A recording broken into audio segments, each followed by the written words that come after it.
Welcome back to the Measures of Success Video Practice Buddy series. I'm Dr. Deb. In this session, we're going to show you the best way to sit and hold your saxophone and form a winning embouchure.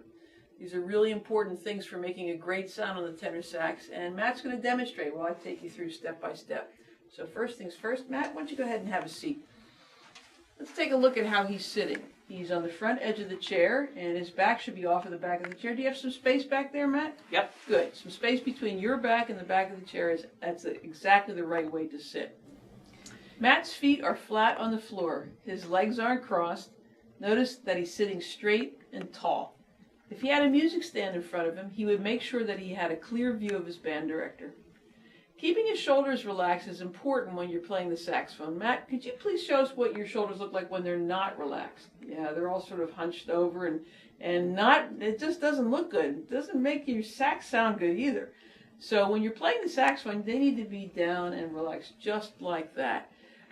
When you're seated correctly, just like Matt is, your elbows will be in a naturally relaxed position as well. Let's take a look at the correct hand and playing position on the saxophone. First, I'd like you to check out the right thumb position. It's going to sit under the thumb hook, which is on the back side of the saxophone. And now the left thumb is going to be positioned on the thumb rest so that it can easily operate the octave mechanism on the back of the saxophone. The thumb hook and the thumb rest offer stability as you're playing the saxophone. Let's take a look at Matt's finger position now. The pads of his fingers are positioned above the pearls on the saxophone.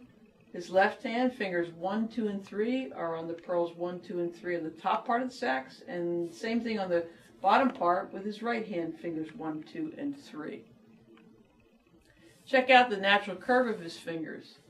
By using this curve, the pads of the fingertips are ready to depress the keys. A natural curvature of the fingers also helps you to develop really good technique on the tenor saxophone.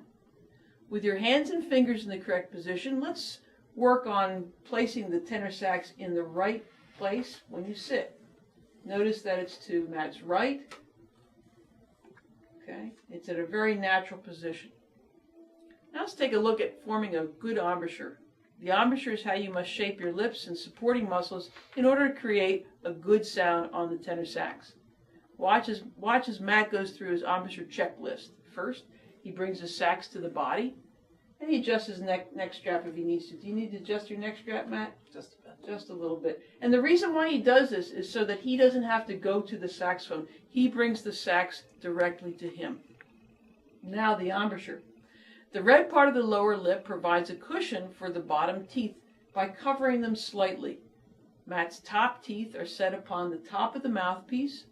His mouth now closes around the mouthpiece, sort of like a drawstring. All the muscles will help to support the embouchure.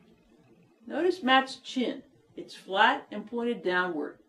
You can't see this part because it's inside, but Matt's throat has an open feeling, almost like he's yawning.